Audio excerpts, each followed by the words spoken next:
Welcome to another episode of the Everything College Basketball Podcast, your home for the latest news and analysis from the world of college hoops. Back again are your hosts, Josh Burton, Phil Dexter, and Corey Gardner. What is up, you guys? Welcome back to another edition of the Everything College Basketball Podcast, episode 112. I'm, of course, your host, Josh Burton, and joining me today is my teammate, Phil Dexter. Phil, what was that nickname we gave you, that special title that you've earned? I think it's the Vice President of Content. Was that it? I think that's right? The Vice President of Content. I think that sounds right. It sounds important, so we'll take it. Yeah, so the Vice President of Content, Phil Dexter, here with us. Phil, how's your weekend been so far? Good, man. I don't know about there in Indiana, but here in North Carolina, just a lot of storming. So we've just been hanging out inside, watching some movies, watching some basketball. You know how it goes. What about you? Kind of the same, although not so much the storms. I think the other night we did have one, but it's basically just been hot and dry, man, to the point where I'm not even going to cut my grass right now because it's just going to kill the grass.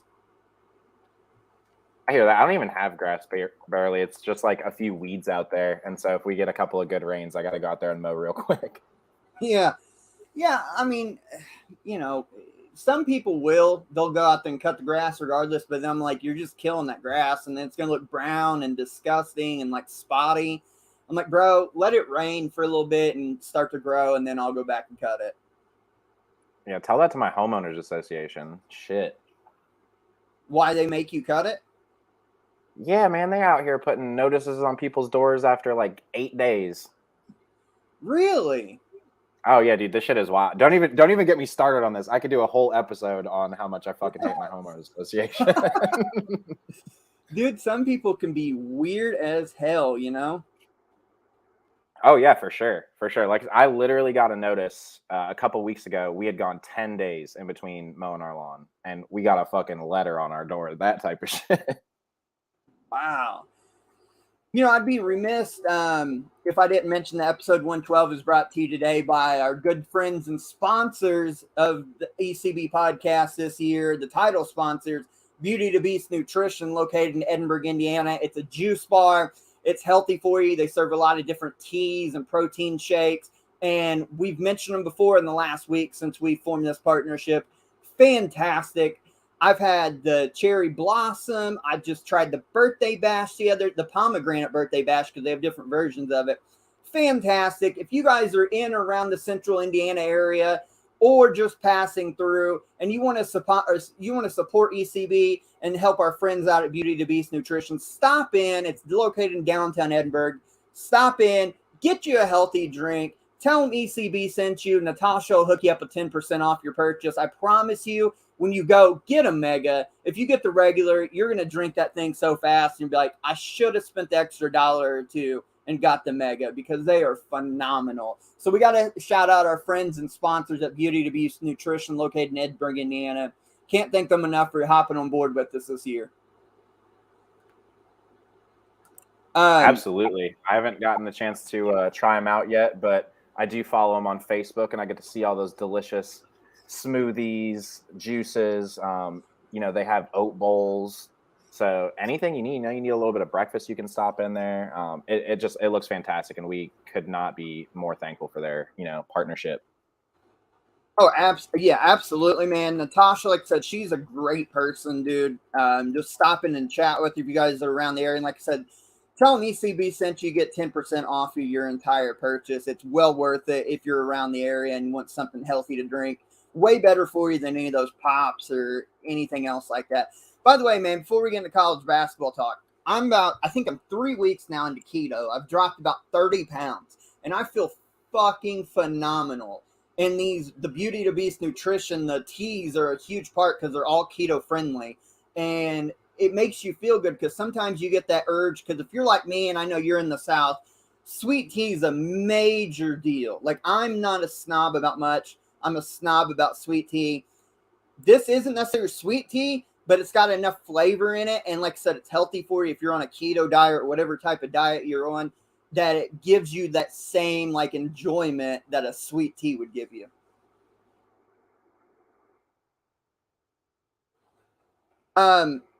So we're here to talk about today, Phil. I was waiting on you like an idiot to say something, but I guess you wasn't going to, so thanks for that. Yeah, I didn't want to keep elaborating on the juice, so I wasn't really sure where to go with that. But yeah, I'm excited to talk a little off-season news here today. We got some DJ Wagner stuff going on, some GG Jackson stuff going on. So definitely a couple interesting little, rumor mill type stuff to talk about. Yeah, and before we get in all that, of course, if you guys are watching along with us live, as always, we are on the Facebook group. We are on Twitter. Go follow us at Twitter at ECB Podcast 10, and we're on the YouTube channel. Just go search up in the search bar, Everything College Basketball. You'll find us there. If you're following along with us today, have any questions, comments, or anything else, leave it in the chat. We'll get right away to it.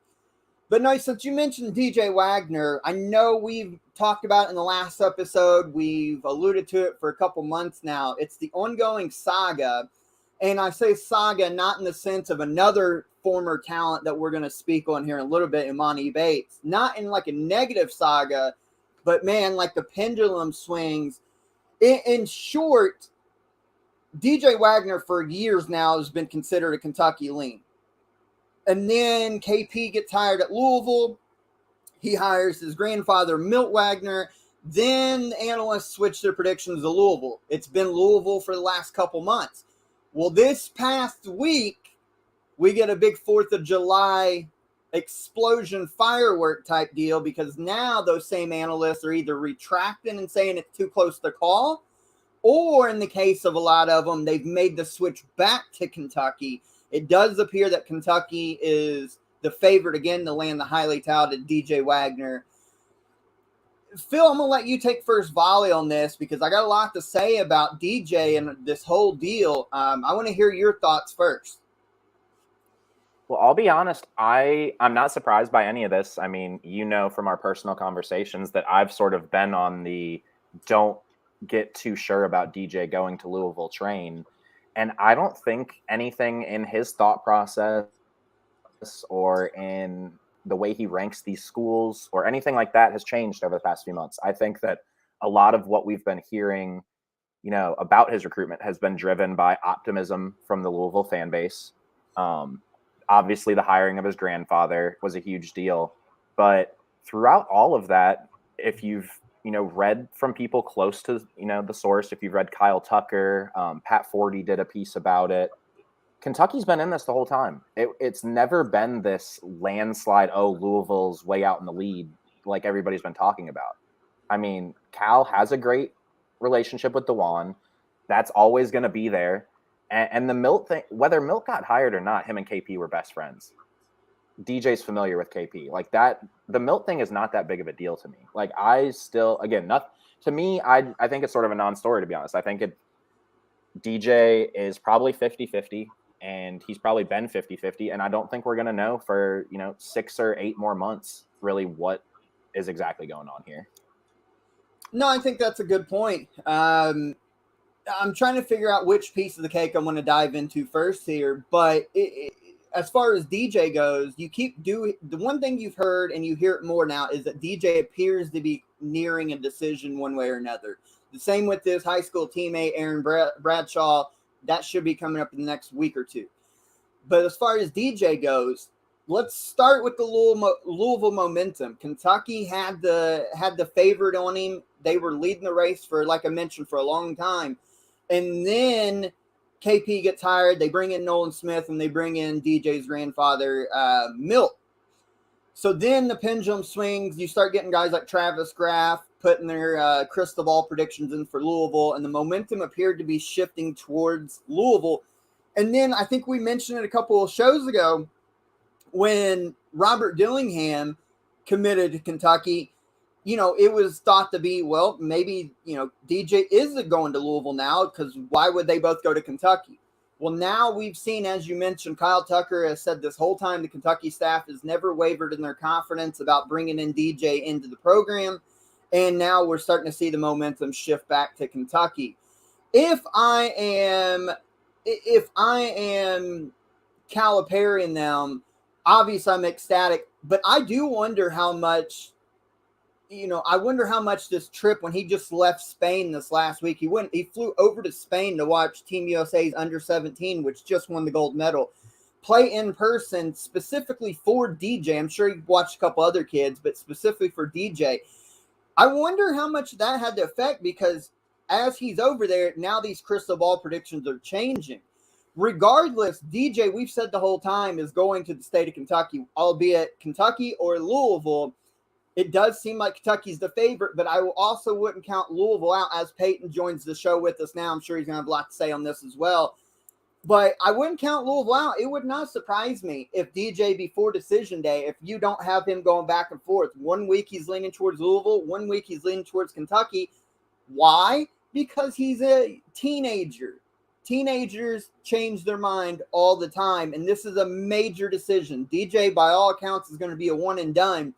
So he's only going to be at this school for 1 season unless something crazy happens. So this is a major decision of what program, where he feels most comfortable at, and all that. But if you believe the rumors, Kentucky is back in control of this situation. Peyton, I know you just joined us. I want to hear your thoughts because I know you have a lot on them. Well, I joined at the perfect time, it seems like, because we're talking about DJ Wagner and all this stuff's transpiring over this past week. Therefore, last episode we did, or one of the last 2 episodes we did, I logged in my crystal ball prediction for DJ to go to Louisville. Fuck it, I'm switching it. He's going to Murray State now. Fuck both Kentucky and Louisville. Nah, I'm kidding. I'm not switching my prediction. My prediction stays true and it stays firm. I still think he's going to Louisville. The rumors of him switching to Kentucky kind of confuses me a little bit. I get the family, the deal with DeJuan and Coach Cal goes back over long time ago. And Cal's pretty much had the 17-year head start on this recruitment. So I get that part, but I'm more confused with like guys like Jamie Shaw and Travis Branham. Either they're switching the prediction to fully Kentucky, or now they're just saying it's a close call. Because the only reason I say that is because it's kind of a dead period right now, recruiting-wise. The Peach Jam's getting a start here, I think, next week. Obviously, the U17 squad for the World Cup, they're in Spain right now. So as far as recruiting-wise, it's been a kind of a dead period. So I'm kind of confused on why all of a sudden now the predictions are starting to switch. Now we're starting to hear all these rumors that Jamie Shaw posted 2 weeks ago. He did an article pretty much saying that DJ Wagner's recruitment is over and he's going to Louisville. He said that DJ, his family, they like what KP is all about. They like their family deal there, and they're ready to commit sometime soon. And now, fast forward 2 weeks later, he switched that to now he's 95% sure that Kentucky will get DJ. And I quote, he said in his article that he posted a couple days ago, or it might have been yesterday actually, that he said that the family ties were just too much for Louisville to overcome. In the span of 2 weeks, that part confuses me just a little bit. However, I don't think this recruitment's over. Louisville's still in it. Kentucky's always been it, like Phil said earlier. Phil, I want to bring up this because I know Peyton and I've got big thoughts on this, but I want to hear your thoughts first. The Louisville fan base needs to take a step back because KP's not even – that coaching staff's not coached 1 game yet. We're still months away from the season, and as soon as this news broke, and I'm not going to – you know how we talk. Yeah, there's a bad portion of every fan base. I would know as a Kentucky fan, that part makes us look crazy and stupid a lot of times. But this portion I'm talking to of the Louisville fan base is the crazy one. Phil, you've seen it as soon as this news broke where now Kentucky's back in control seemingly. Louisville fans are having a meltdown and saying like, oh, KP settling for mediocrity. We're already in the shits. We're already in the tubes. How did we lose this? Keep in mind the recruitment's not over. And even if you did lose him, we know how great KP and Nolan Smith are as recruiters. If you do lose DJ Wagner, it's not the end of the world. Give these guys time because I told Peyton off the air that even if you do lose DJ, for years to come, Louisville is going to be in the top 5, top 10 nationally every single year from here on out in recruiting. It's not a time to melt down. Give these guys a chance. Well, with fan bases now, everything is such about instant gratification. I mean, you see it on both sides of the coin. If a team struggles for one season, even if it's a guy's first year, they're ready to get rid of him. And on the same side of the token, if a guy starts signing a couple recruits, all of a sudden he's the savior. I mean, John Shire, I seen listed in the top 15 of active coaches on somebody's list this offseason without ever having coached a game. So I just think it's sort of the way, especially in college basketball and college football. I don't notice it as much in the professional ranks, but everything is just such instant gratification. You want it right now, and nobody's willing to let these guys, take some time and build a program. Peyton, this is your fan base. We've talked about it off air, but go ahead and let that crazy part that's having meltdowns right now, let them have it. Yeah, before I do that, I think this recruitment, no matter where he goes, he's going to – one of us is going to be mad. Either you're going to be mad at Kentucky fans, because it goes the same way for both ways. Because, like I said earlier, Coach Cal has had a 17-year head start in this recruitment. If he loses all of a sudden, if DJ goes to Louisville, then I'm sure a lot of Kentucky fans are going to be pissed off at Cal for losing this one. And if KP loses this recruitment to Coach Cal, even though that we have his grandfather, Milt Wagner, on the staff, then KP is going to get shit from Louisville fans. So it goes both ways. But talking about Louisville fans, though, I'm not pissed off at all about guys like Jeremy Shaw or Branham or whoever it is switching their predictions to Kentucky. If DJ goes to Kentucky, that's fine with me. You won't hear any bitching, any complaining from my side at all. But what I am pissed off more about is this dumbass Louisville fans or so-called fans that all of a sudden is now switching up or starting to question Kenny Payne and this coaching staff, even though they haven't even coached a fucking game yet. And we're already complaining about this coaching staff. It's like, oh, I'm starting to have questions. Can this coaching staff get it done? At least let him coach a game. He hasn't even coached an exhibition game, let alone a full or a regular season game yet. Give this dude time. He's going to get recruits coming in. He's going to get the 4-stars. He's going to get the 5-stars. Hell, we've already technically had a 5-star in Brantley Huntley Hatfield commit for us. He was a former 5-star. So give him time to get recruits in, and I promise you, I'm still confident DJ is going to come to Louisville. And when he does, like I think he will, all these so-called Louisville fans are going to look stupid for shitting on KP and this coaching staff. Well, Peyton, think about this. You've arguably got 2 of the top 10 recruiters in the game on your sidelines right now, and KP and Nolan Smith.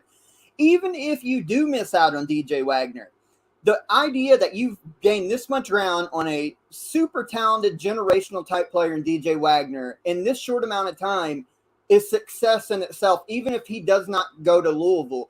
And the fact that, keep in mind, they're so great at recruiting that when was the last time Louisville is going to be consistently involved in 4 and high 5-stars coming to the program? It's been a long time since you've even been in the conversation.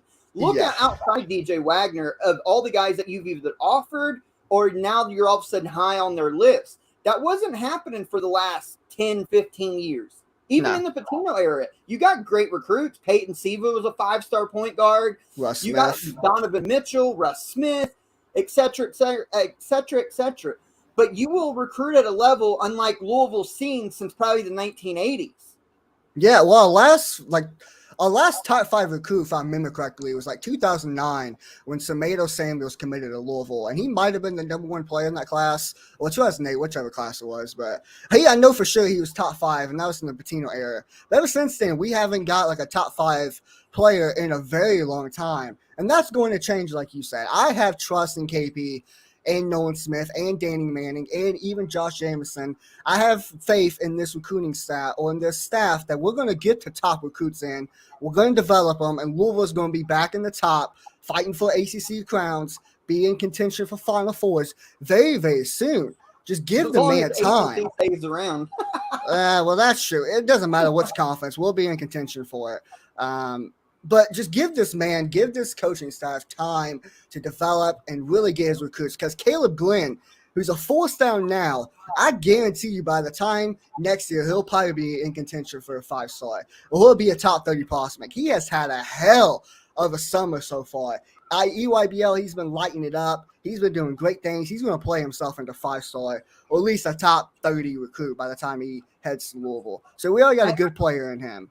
Speaking of 5 stars, if you guys noticed in the background here, I just posted on our Facebook group about an hour ago, we've got a brand new logo to celebrate our 5th year in existence for New Beginnings. If you notice the stars, we are 5-star rated, ECB. Just wanted to point that out. On the flip side, though, Phil, think about this. If DJ does come to Kentucky, look at the class Calipari's potentially building for 2023. This will remind you of old Calipari from the 2010 to 2014 era. Let's just say theoretically, we've already got Robert Dillingham and Reed Shepherd on the books. If he does end up getting DJ Wagner, you had DJ Wagner, potentially Aaron Bradshaw, and then maybe one of either, if they can get in for either Ron Holland or Justin Edwards. Bro, that is old school Calipari. That fully gives the mojo back to Cal on the recruiting trail. I mean, that's big time right there, Phil. Absolutely. That would be a recruiting class similar to, I believe it was his first one with Cousins and Wall, or even, you go to the Harrison twins, Carl Anthony Towns, that, those days when he was bringing in constant multiple top 10, top 20 guys. And obviously he's still been recruiting well. We just haven't seen it to that level.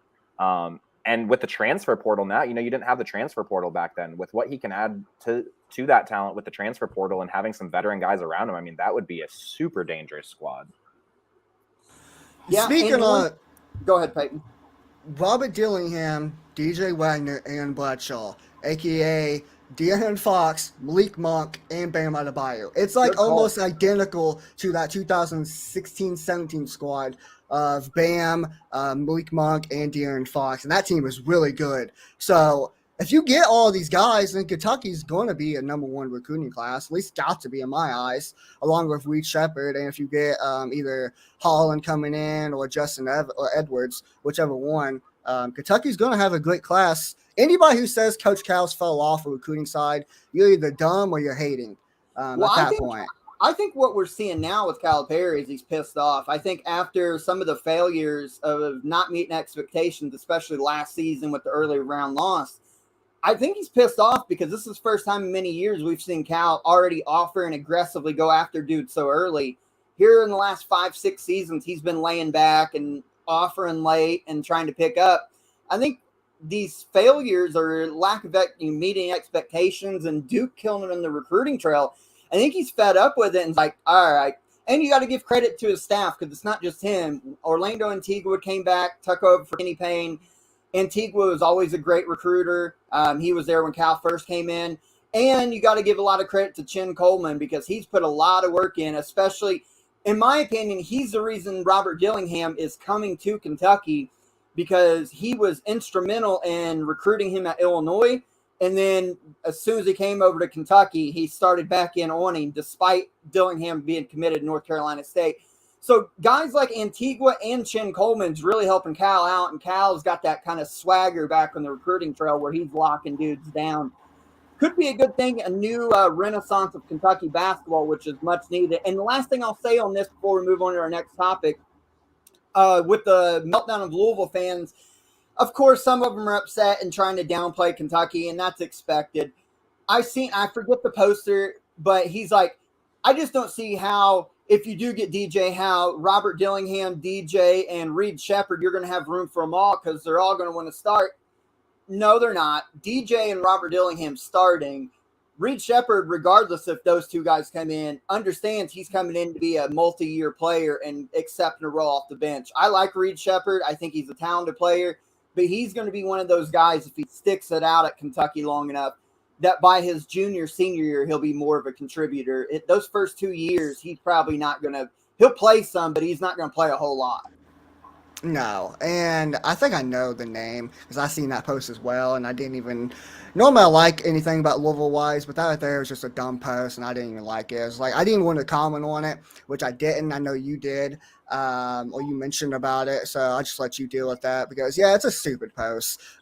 This is talking about Cal and him being motivated and being pissed off. This is also another reason why I'm not mad on this whole DJ recruitment. And I think Louisville fans need to look on the bright side of this. Like I told someone else on my one of my Facebook or on my Twitter pages about this, is that KP is the only dude that's pressured Cal for DJ Wagner. You didn't see Coach K offer or get involved in this recruitment. You didn't see Bill Self. You don't see Izzo, Hubert Davis, whoever it is. KP is the only dude that's pressured Cal for this recruitment, and it's neck and neck right now. I think Phil said it earlier. This recruitment's 50-50. He's not a lock to Louisville like a lot of Louisville fans bought this narrative that he was a lock to Louisville, and now they're pissed off that he's not, even though they're the ones who bought that narrative on. And he's not a lock in Kentucky despite these rumors. It's 50-50 at this point. And if I was, last thing I'll say on this, and I told you guys this, I think yesterday or the day before, if KP wasn't confident in getting DJ Wagner, or if he didn't think he had a legitimate shot to get DJ Wagner, his ass would have been in Spain with Danny Manning and Nolan Smith watching DJ Wagner play in the U17 World Cup. Instead, he was in Nike YBL watching guys like Mookie Cook and Aaron Bradshaw getting involved in their recruitments. So, Louisville fans, just relax. This recruitment's not over. Hey, Phil, I want to stay on this recruiting topic, but move on away from DJ Wagner real quick before we move on to Monty Bates and other things. I just mentioned Chin Coleman and how great he's been as an addition for recruiting and other purposes. He did come from your squad at Illinois. I thought Illinois, after losing Coleman and Antigua to Kentucky, I thought Illinois might take a step back in recruiting, but Brad Underwood deserves a lot of credit for being one of maybe the top 5 recruiters in America right now. Illinois' recruiting classes have looked really nice and look to be so moving forward. Anything you want to say on Illinois recruiting and Brad Underwood at that aspect? You said it. Brad Underwood has shown himself to be a top 10 recruiter, somebody I don't want to, go without getting their proper credit, because he's been phenomenal recruiting for them and has been on the staff for a while now. Is Chester Frazier. He's kind of taken over as the lead recruiter now that Antigua's gone, and has done a phenomenal job. Illinois alum. I could be mistaken on this, but I believe Chester Frazier actually played more games than anybody ever for Illinois. But just a solid dude. And like you said, we have, top 10 recruiting class coming in this upcoming season. We're starting to be involved with those top 15, top 20 guys, maybe not really the top 5, top 10 guys yet, but I've been very impressed with the level of recruiting Brad Underwood's done. And he's really made a point of trying to keep the Chicago kids home, which I think is going to be, going forward for Illinois, is always a huge recruiting thing. I've always said, if you're coaching at Illinois, you need to lock down Chicago. Far too many talents have left the city of Chicago and went out of state elsewhere.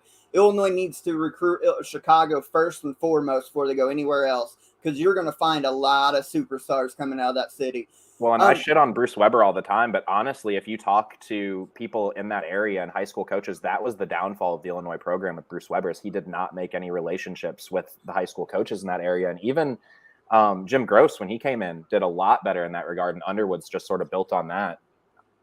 Honestly, you can't play revisionist history, but if you do look back, I'm glad it didn't happen, but say Brad Underwood was who he is now at Illinois 10 years ago, 11, 12 years ago, whatever now, you'd have to wonder if they didn't give Kentucky a race for Anthony Davis down the stretch, considering AD came from Chicago. It would have been real interesting at that time. Yeah, numerous guys. Him, Jaleel Okafor, Jabari Parker. There was a 3 or 4 year stretch where one of the top 3 players at least was from Chicago. So they definitely missed out on that era. Hey, a couple other recruits I want to talk about, because I just finished watching the under-17 USA team beat Spain for the gold medal. I mentioned Ron Holland. That kid is a stud, athletic freak. Wherever he goes to school at, he's going to be an instant impact to whatever program he goes to. And the other guy that I thought had a really great showing out in Spain was Cooper Flagg. He had damn near a triple-double today. He had 3 blocks. They only credited him for 1, which was insane. He had 3 blocks in the span of 5 seconds.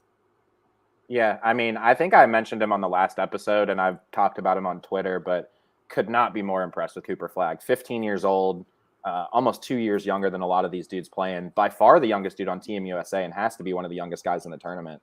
And has just showed out, has looked not out of place at all. Great defensive instincts, been blocking shots. I expect him to be shooting up recruiting boards in his class. And if not top 5, definitely top 10, 15. And it helps he's got an outside game. The ability to stretch bigs away from the floor in the modern game, hitting threes.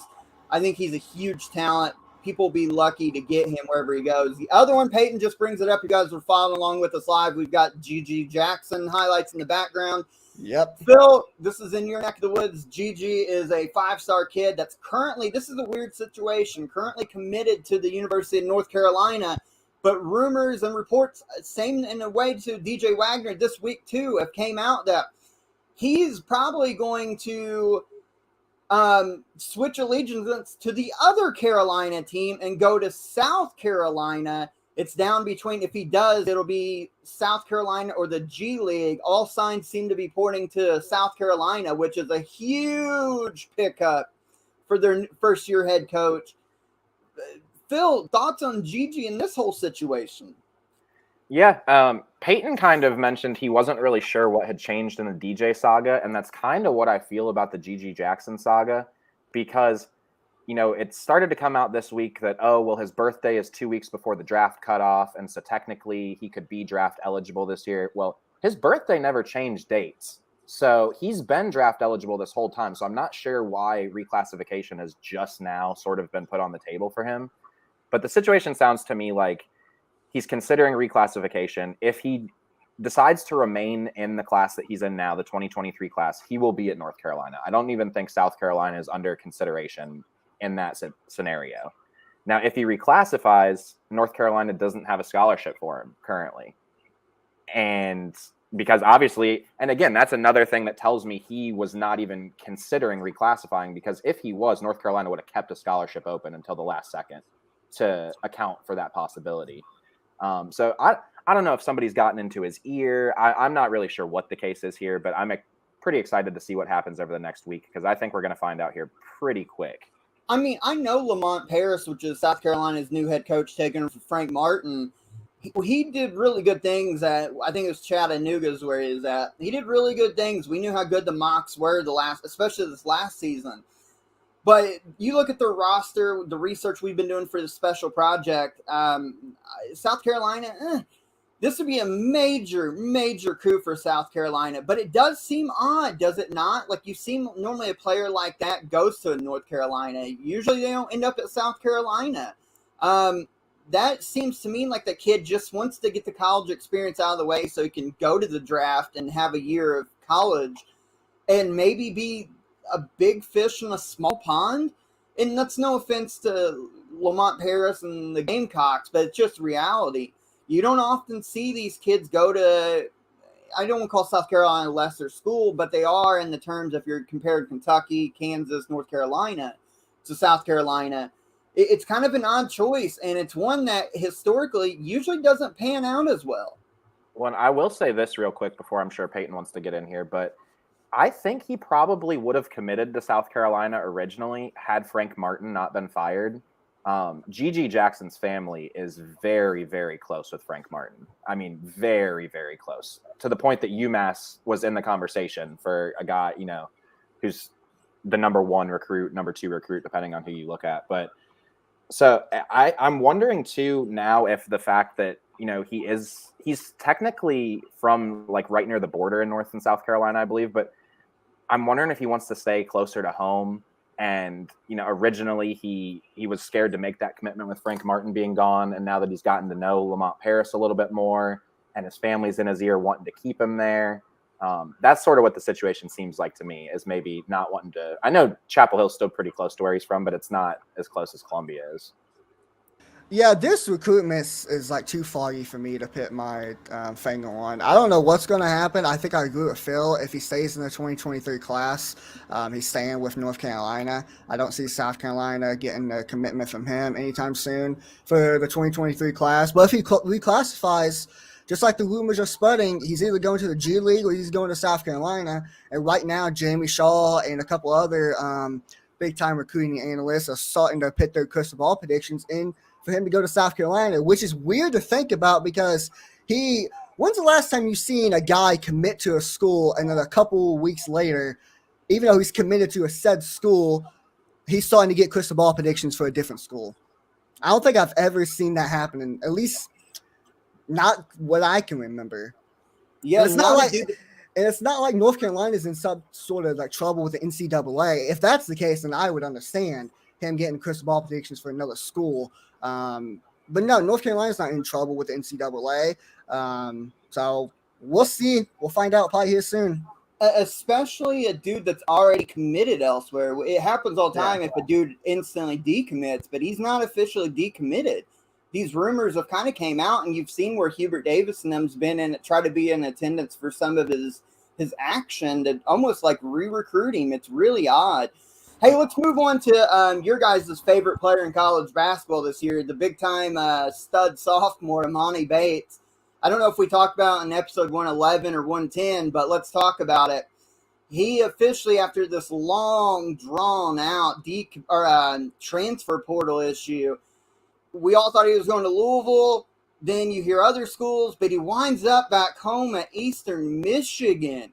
He's going to be, you talk about a big fish in a small pond.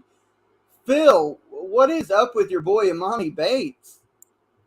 I don't know, man. This came out of left field for me. I know he had said that this was under consideration, but in every conversation we've had, and I think I even mentioned it on the last episode, I just didn't honestly believe that Eastern Michigan was under consideration because I don't see how they have much to add for him. I mean, unless he goes out and averages, let's say 23, 24 points a game, shows himself against, some top opponents in the non-conference, and hopefully they make the tournament, I don't see how much this changes for his draft stock. I really don't. And so it's surprising. I thought the G League was going to be the option for him because it seems like everything him and his father do for the past 3 or 4 years has been focused on getting him to the NBA.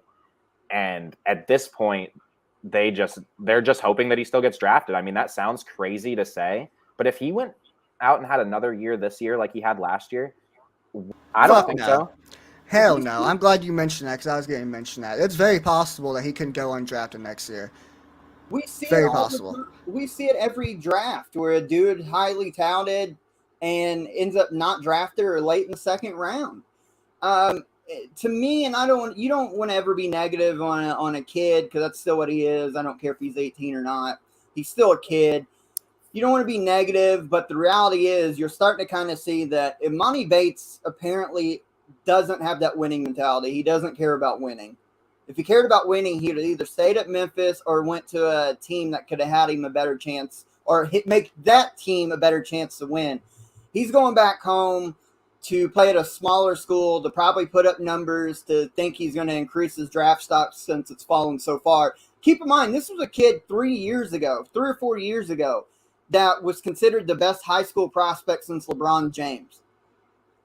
He was considered the number one consensus player in his recruiting class from last year at one point, the best draft prospect since LeBron James. Now he's going to be a sophomore at Eastern Michigan. Guys, I just don't think Imani Bates cares about winning. He doesn't. He simply doesn't. The proof's in the pudding. He don't give a shit about winning. He just wants to be the guy. That's why he went to Eastern Michigan. I'm so pissed off at myself that it took me this long to figure out. But the reason that he fucking left or transferred away from Michigan and Memphis and not go to like a Louisville, he picked Eastern Michigan over Louisville. A team that KP could have got his ass drafted into the NBA with his NBA connections. Instead, he went to Eastern Michigan because if he goes to Louisville, guess what? He ain't going to be the guy in Louisville. He isn't going to be the guy that people talk about. That guy is going to be Kenny Payne because he's in his first year. That's the way it's going to go. And he knew that. That's why he went to Eastern Michigan because he will be the guy there. And that's just that. I hope the best for the kid. But I'll tell you what. I'm glad this recruitment is over, and I'm glad he's committed and made his choice. And I think we actually dodged a bullet in not getting him committed. I think he's a locker room killer. Look what happened at Memphis last year. Penny had to basically bench his ass for a long time. And then Memphis subsequently got better. They damn near beat Gonzaga in the second round. And I know he was back playing by then, but They got better as soon as Amani left the floor. And Phil, to me, it's clear that he's going to Eastern Michigan because they've probably promised him that he can have 30 shots a game. If he's probably going to average around 20 a game if he can make most of those shots and hit some free throws and all that good stuff. And he's probably going to tout it like, hey, I'm one of the top 15 scorers in college basketball, but his team's going to have 7 wins. Well, and you sort of mentioned, rewriting history or whatever, but let's just go back all the way to when this all started. After his sophomore year, let's imagine instead of creating some bullshit charter school so that he can be the guy, he goes to a Montverde Academy. He goes to an Oak Hill. He goes somewhere that can develop his skill. Yeah, IMG.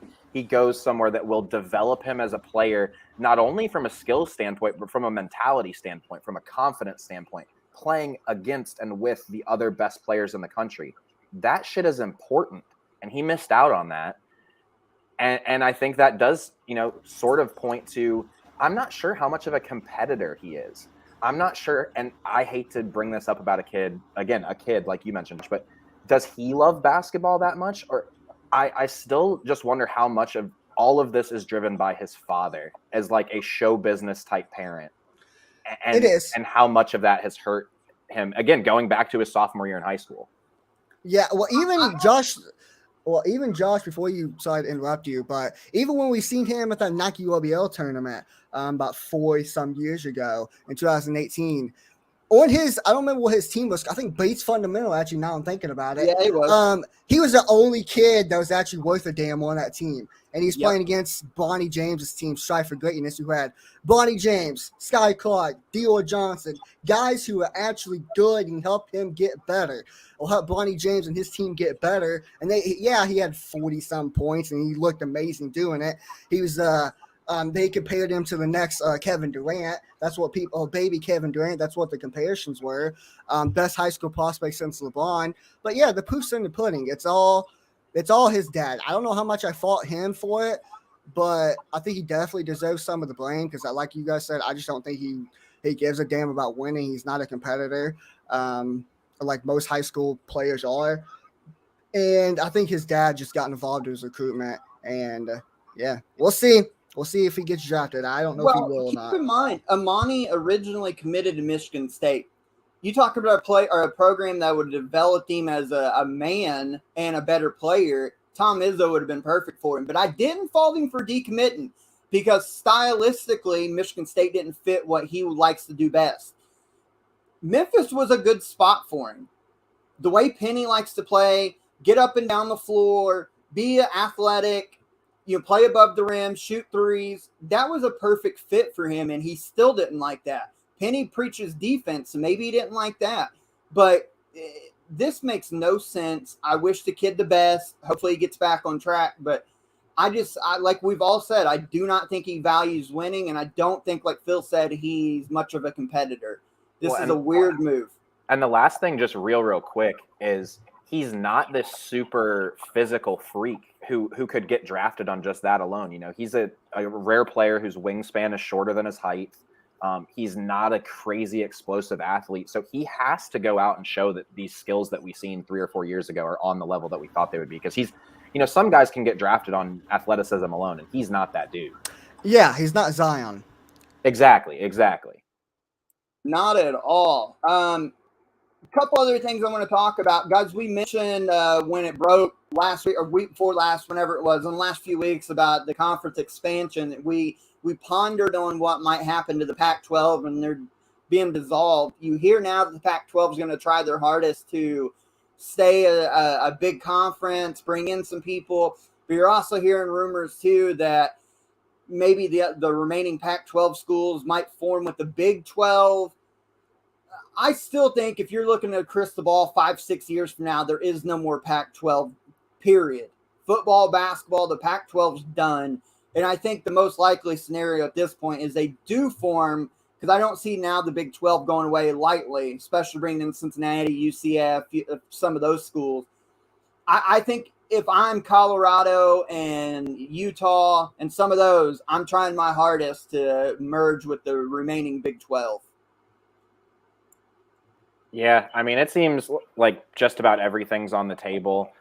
The only question I have with the Big 12, and something that still makes me skeptical about its survival is that I'm not sure how attractive all of those schools that are there are on their own without Texas and Oklahoma. I mean, is Cincinnati really in that better of a situation than they were in the American now that Texas and Oklahoma are leaving the Big 12? You know what I mean? Like, it basically makes it the leftovers of the Big 12. So ultimately, I see it becoming the Big 10 and the SEC, two super conferences, and just swallowing up who they want and kind of splitting it up. But again, right now, it's all rumors. You see a different report every day. And so it's really hard to follow right now, to be honest with you. Yeah. Listen, if we're going to do super conferences, we might as well do it right. Throw fucking Louisville, Kentucky, Duke, Carolina. Throw them all in the same conference. Let's get this bitch going. Maybe throw IU, Purdue, maybe, if you just want to fucking get really wild and just get really fucking crazy. Georgetown, Syracuse, fuck it, let's do it. Peyton versus Coy, throw us in the conference. We'll get it going.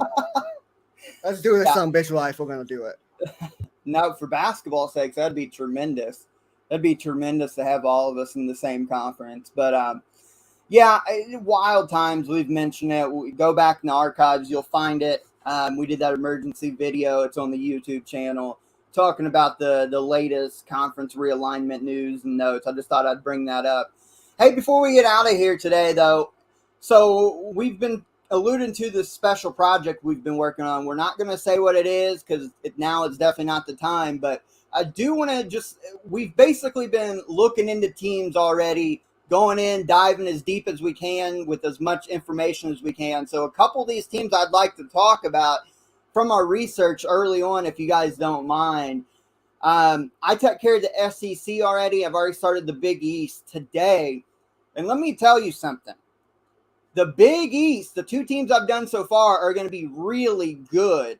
Villanova, obviously coming off of a Final Four, losing a couple key guys like Colin Gillespie, Jermaine Samuels. But the Villanova Wildcats under first-year head coach Kyle Neptune, they're not going to be deep.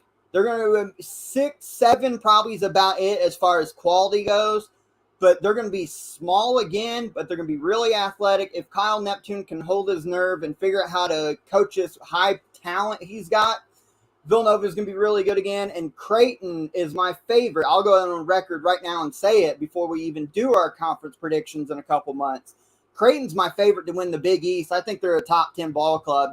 They're going to go 8 deep, maybe 9, and they're going to be big. They're going to be athletic. Getting a guy like Baylor Shireman from South Dakota State that can hit it from, half court range. They're going to be able to shoot the three well. Losing Marcus Zagorowski is going to be less of an impact now with the quality depth they have. Ryan Kelkbrand, I think that's his name, Kelkbrand, their center who led them in scoring last year.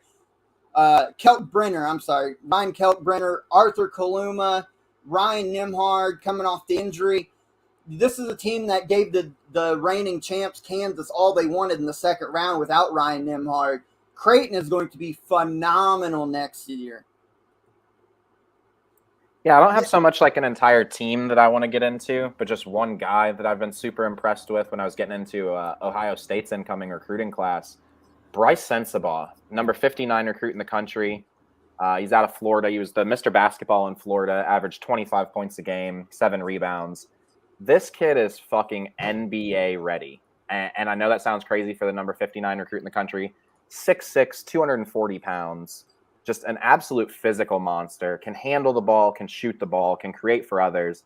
Needs to come along a little bit on defense. But last week, this kid, Ohio State has a little summer league they do in Columbus. They invite former players back, just Columbus area guys in general. Sensabaugh dropped 50 in a game that had Trey Burke on the opposite team. So it's not just like dudes off the street. Trey Burke, former NBA player. So look out for Bryce Sensabaugh this year. I legitimately think he could be a one-and-done guy. Team I'm keeping an eye on this year that everybody needs to be put on fucking notice because they're going to be good this year and I fucking hate it. Every minute of it.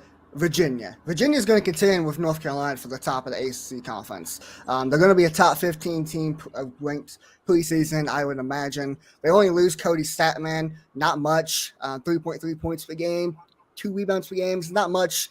They bring back a senior Jaden Gardner, who might average a double-double this game, maybe 20-10. We'll see about that. Kihei Clark's coming back again. My God, it feels like that dude's been playing there for 6 fucking years already. Can't stand that dude. He's up there with Drew Timmy on my most hated team. But 10 points per game, 3 rebounds per game for a small guard like him, that's very impressive. 4 assists per game as well. Omain Franklin's coming back senior year, 11 points per game. He's got to hit shots, though. He shot last year 29% from 3, which is garbage, after coming off of a 42 3-point percentage when he was at his last year at Indiana. So he needs to at least get back to average, about 35-36%. Reese Beekman Jr., this kid's going to be a dog. He might win my most improved player of the year for the ACC. We'll see about that, though. A guy that I seen John Rothstein post about, Caden Shedrick Jr., 7 points per game. He's a redshirt junior, 5 rebounds per game. Rothstein was raving about this kid on Twitter about how good he's going to be for Virginia. Watch out for him. They got 4 stars coming in, along with a grad transfer from Ohio, Bennett Vanderplas, 14 a game, 7 rebounds a game, 3 assists per game. Lit Kentucky's ass up last year against Kentucky. Virginia, defensively, they're going to be better. Offensively, they're going to be able to hit shots. The length what might give them problems. Hey, I want to ask you a question. You mentioned their defense. They're known under Tony Bennett for being a top 3 defense consistently, but that's what let them down last year. They ranked 59th in KenPom in overall defense. Do you expect them to get back to the roots this year with all those super talented guards coming back? Which, fun fact, that's the first time in like 10 years they've been ranked out of like the top 25 in defense efficiency on KenPom, I think, which is incredible to say about Virginia. But yeah, I think their defense will be better this year. I don't know if I can say they'd be top 5. I definitely expect it to be maybe top 10, top 20-ish. But I think their offense is going to be electrifying this year. Their guard play is great. So, and I like Jaden Gardner. I think he's going to be a stud this year. So watch out, Virginia. And that's terrifying for the rest of college basketball that Virginia is back up there down here. Hey, I want to go around the table real quick. From the research you guys have done in your conference and so far, if you had to give one underdog sleeper team in a conference that you've researched so far, who would that sleeper be? And I'll go with mine first to lead it off. In the SEC, since I've not got the Big East completed yet, the SEC, keep an eye out on Vanderbilt. I know that sounds odd. They lost some good pieces. Scottie Pippen Jr. is gone. Rodney Chapman averaged almost 8's gone. But they do return Jordan Wright, averaged 12-3. Miles Studi, 8-3. Their big man Liam Robbins is back, 6'8". Trey Thomas is back, almost 6 a game. Quentin Malora-Brown, almost 6 a game. And then they bring in 3 4-stars, a center lead door, a guard Noah Shelby, a forward Colin Smith. They bring in a 3-star forward Malik Dia, which is super talented that should crack the rotation. A 3-star guard in Paul Lewis, who I don't know how much he'll play. I'm sure he'll probably get some mop-up minutes, probably back into the rotation somewhere. But the one who's projected to be in their starting lineup, probably their starting point guard, transfer from UC Davis, guard Ezra Mannion. I'm telling you, this is a team that went 19-17 overall last year, 7-11 SEC, but turned it on late in the year, made it to the SEC quarterfinals, almost beat Kentucky, and made it all the way to the quarters and barely lost to the eventual NIT champion Xavier by 2 points. I think that Jerry Stackhouse has got a pretty good team in Vanderbilt. Their style of play, you know how they play. They're gritty. They're going to grind you out, run when the opportunity presents itself. They're going to be a handful for a lot of teams, and in a weird spot in an SEC where the top teams are going to be really talented, like Kentucky, Arkansas, Tennessee, Auburn. And then the middle of the road and the back end is going to be in fluctuation. It's not going to be as good as conference as it was last year. I can easily see Vanderbilt finishing up towards the 5-6 range, a 20-win team and borderline NCAA team. Keep an eye out on Vanderbilt this year. I'm really expecting them to have a great year for Jerry Stackhouse. Yeah, from the Big Ten, somebody I was a little surprised with is Maryland. Kevin Willard has managed to put together a pretty solid, experienced roster in the short time he's been there. They lose Fats Russell, their leading scorer from a year ago, but they return their second leading scorer. Oh, gosh, his name's not right in front of me here. Give me just a second. But they have Jameer Young coming in from Charlotte, averaged almost 20 a game last year. have Donald Carey coming in from Georgetown, who averaged double figures. Patrick Emilien from St. Francis, I believe, also averaged 12 a game, solid-bodied big guy. And Dante Scott is their second leading scorer from last year. He returns. So pretty solid, experienced team. Weren't as bad last year as I think you would kind of expect if you consider they got their coach fired in the middle of the season, that kind of stuff. Only 15-17, so some stuff to build on. I don't think they compete for the Big Ten title, but I could definitely see Maryland as a tournament team. Well, my team for the ACC conference is a team from Virginia, and their name is Virginia Tech. Mike Young's got a team that's going to be fucking pretty solid this year. Wouldn't surprise me if they finish top 3 in the ACC. Would not shock me at all. But Mike Young, I mean, they lose Kava Luma, 15.8 points per game. He was definitely a big piece they lost. Naheem Allen last year as well, Stormy Murphy. So they lose 3 starters from last year's squad. But they bring back Justin Mutz, who's a grad senior, 10 points per game, 7.5 rebounds per game, 3.5 assists per game. Hunter Couture, who's a senior, he played mostly at shooting guard last year. I'd imagine he'll either float from shooting guard to point guard this year because he's got a backmate of a big-time 4-star freshman, Rodney Rice, coming in, 6'4", 195 pounds. Dude can get buckets. He can defend a little bit as well. So those two guard pairings of Rodney Rice and fucking Couture is going to be nasty for Virginia Tech. And they got a guy coming in from Notre Dame, Grant Basil, how the fuck you say his last name? Either way, he averaged like 18 points per game, and he lit it up for Notre Dame, 8.5 rebounds per game as well. So that's going to be a nice pairing with him and Justin Mutz on the front court. Virginia Tech, they got a squad. The depth's going to maybe concern them a little bit, but as far as offense goes, they was like 18th last year in offensive efficiency, or 17th, excuse me, and they had like a top 50 defense as well. I expect more of the same this year, but they definitely give them issues, but watch out for the Hokies, Virginia Tech. It's a good shout. ACC tournament champs went on the magical run. It's a good shout, both of you.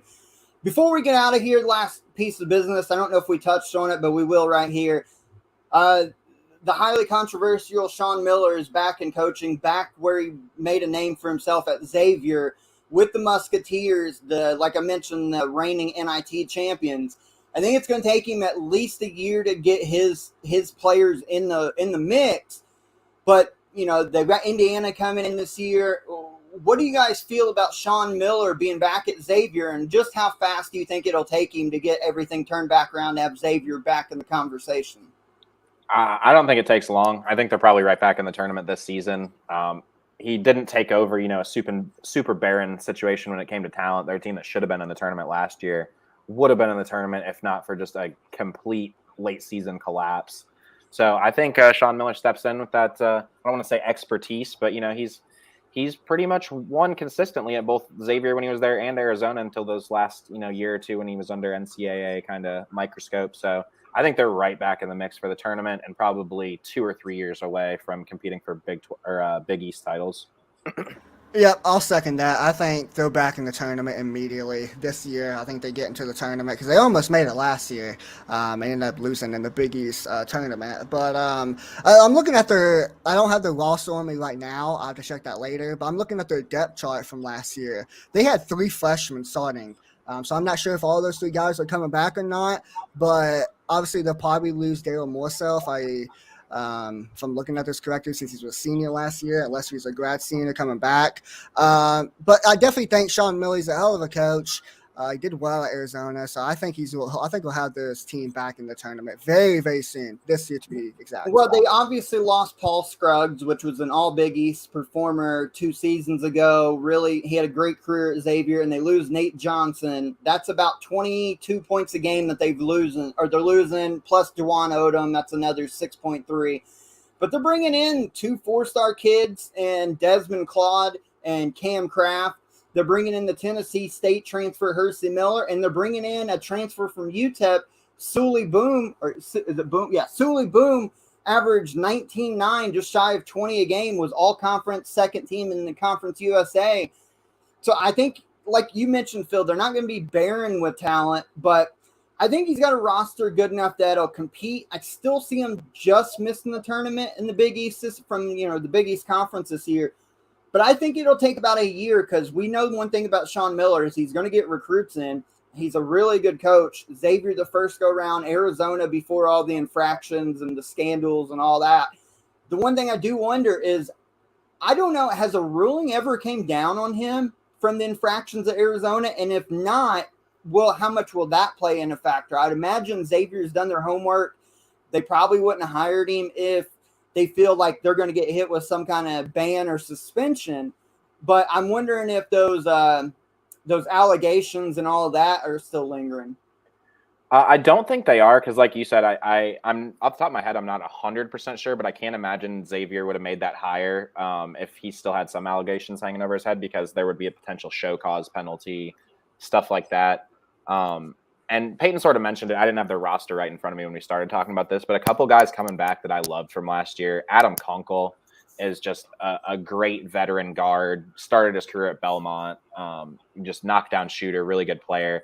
And then Jack Nunge, I believe started his career at Iowa. Yeah. And 7-footer, dude can switch on defense. We talked about him last year.